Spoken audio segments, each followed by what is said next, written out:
You ask Tiger to solve. This deals with linear equations with one unknown. The final result is n equals 22. Let's solve it step by step. Group all constants on the right side of the equation. Subtract 7 from both sides. Simplify the arithmetic.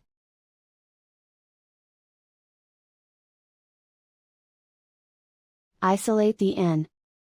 Multiply both sides by 2. Group like terms. Multiply the coefficients. Simplify the arithmetic.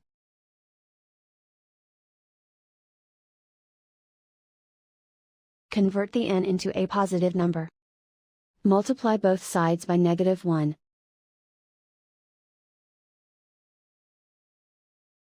Remove the ones. Simplify the arithmetic.